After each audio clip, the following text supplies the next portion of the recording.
Come on, everybody. The Suns are going streaking. It was the game of the night around the association. Danny Green, Giannis Antetokounmpo and the Bucks taking on Kevin Durant and the Suns. We're going to pick this up in the fourth quarter. This is where things got good.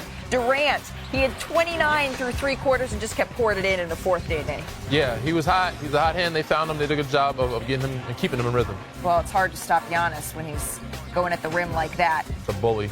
Devin Booker kicks it back out to Kevin Durant. He just made one. Guard that man. High IQ, Book playing PG. But Giannis, sizing up a smaller defender, lays it in off the glass. And why not? 3:20 left. Uh-oh. That's what you want, taking a three. A lot of trouble if he's hitting threes. Giannis, 31 points, 10 rebounds. The game all tied at 101 here. And then Booker dribbles under the basket, spinning around, making that jumper. The Suns lead 103-101. So under a minute left in the fourth. The Suns trail by 2 here. Durant get some separation. Oh, Kuz, you're going dancing. Get off me, Kuz. 38 points. The Suns lead by 1. 5.7 seconds left. The game all tied here. Royce O'Neal inbounds the ball. Devin Booker knocks down the shot. Cold-blooded. Brook Lopez had no chance here.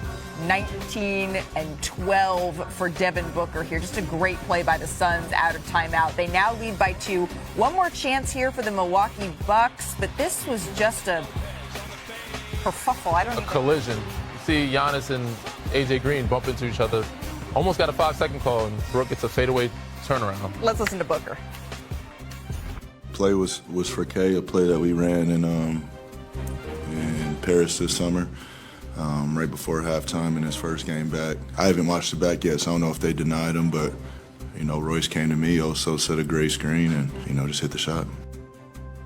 So that was Booker's 10th go-ahead field goal in the final 10 seconds of the fourth quarter or overtime. That's tied with Dame and DeRozan for the most in the NBA over Booker's 10-year career. So let's welcome in our big man, the 2001 NCAA champ, two-time All-Star, Carlos Boozer, joining us. The People's Champ, Kendrick Perkins, will be joining us in just a little bit. I'm going to start with you here, Booze. Is there a world where the Suns could salvage their season here? And, of course, by salvage, I don't think we're talking about a championship, but we've been talking about this as a group where what's going to happen to KD? If you're the Suns, are you trying to keep Kevin Durant after seeing this stretch? I think they should try to. I think Kevin Durant and Devin Booker together is so dynamic. They both can take over a game. You see Book hit the game-winning shot. KD's been on fire all year long. He still could take over a basketball game. Obviously, they're in the 10th spot right now. Maybe they make some moves. I know that there was trade talks around the break, and I don't know how many bottles of wine it would take to salvage that relationship, but you'd want to keep KD and Booker together if you can. They may make a little bit of a small run here in the postseason if they get in the play-in, win a couple of games. The fate is kind of sealed. You got to play Oklahoma City in the first round. But moving forward, if they can keep these two superstar players together, it would be in their best interest. All right, Picasso, paint me a picture here. What does this look like for the Suns to turn around their season? It looks like they keep Kevin Durant. And here's the thing, Malik, I'm in agreement with Booz. I don't think that window has closed when it comes down to can they get the relationship back on good terms. And you look at the way Kevin Durant been playing over the past few games, especially without Bradley Beal in the lineup. Him and Devin Booker, by the way, are 13-3 this season when it's just those two leading the way. But we'll talk about that another time. But if you look at also how up for grabs the Western Conference is outside of Oklahoma City. The Lakers are struggling. Denver is up and down. They're inconsistent. Nobody knows what's going on with them.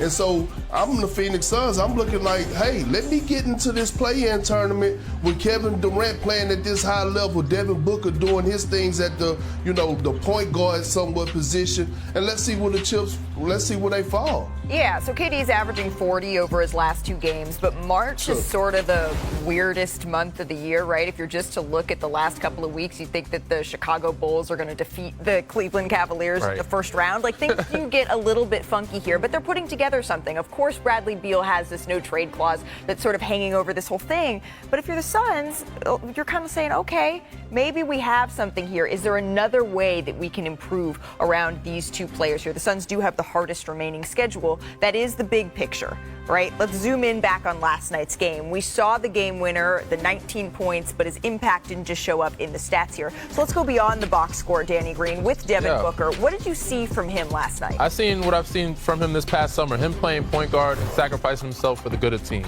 Learning to do little things, like guarding two guys right here.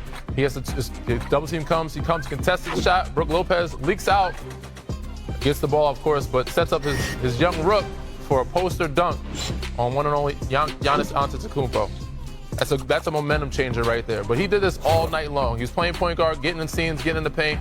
Didn't have it going much in the fourth. Misses a pull up there, but gets it back, has the presence of mind to know who the hot hand is. And as he's jumping to shoot, he sees KD in the peripherals of his left side, finds Kevin Durant, three ball. This is game-changing plays. He made continuous winning plays down the stretch, and it wasn't all of scoring. He did hit the game winner, but mostly it was because he's playing point guard. And with all of that, this is how the West is shaking up here, Danny. The Suns, they still hold on to the 10th after their 4-game winning streak. That's thanks to owning the tiebreaker over Dallas. And then take a peek, 6 spots up. The Lakers, they're on the other side of streaking. They are fully clothed here. Luka and LeBron, they're in Orlando last night here, taking on the Magic. We're going to show you that highlight right now, if we could, please, Director Jill. So Dwight Howard, he was in attendance here, taking in the action into the Magic Hall of Fame here. Congrats, big Congratulations. dog.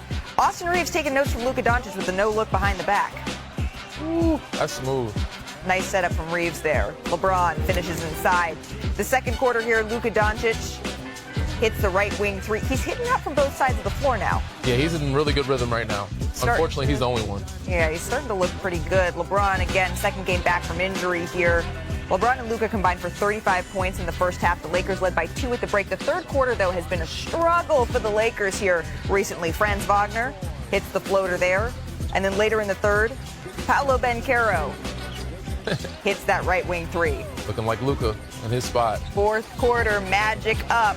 Wagner finishes inside. Magic up 11 now. And then a few minutes later, 12-point lead here. Banchero, nice little baseline jumper. Banchero and Wagner, they combined for 62. The Magic get the win here. So let's take a listen to J.J. Redick after the game. We look tired, and I don't know what contributes to that. That happens periodically throughout a season where the group gets tired. That's what it feels like right now. You know, again, we weren't able to sustain our level of intensity that we started the game with, and our guys, I thought, started out really well. Perk, what's the face? I'm saying, why not? What's today? It's March 25th, right? That is correct. Teams that are actually trying to go compete and win the championship, they're not tired right now. They're actually playing their best basketball. Danny, you know this. Booz, you know this. Teams that are considered legit title contenders, right now their coach is mixing it up a little bit, meaning that their teams are playing at a high level, that they're figuring out different rotations. They're throwing in different type of defensive schemes, offensive sets. They're mixing it up, getting ready and gearing up for the postseason. Right now, the Lakers look gross, okay, especially defensively. And at some point, we've been hearing J.J. Redick. I think he's done an outstanding job since being the head coach of the Los Angeles Lakers.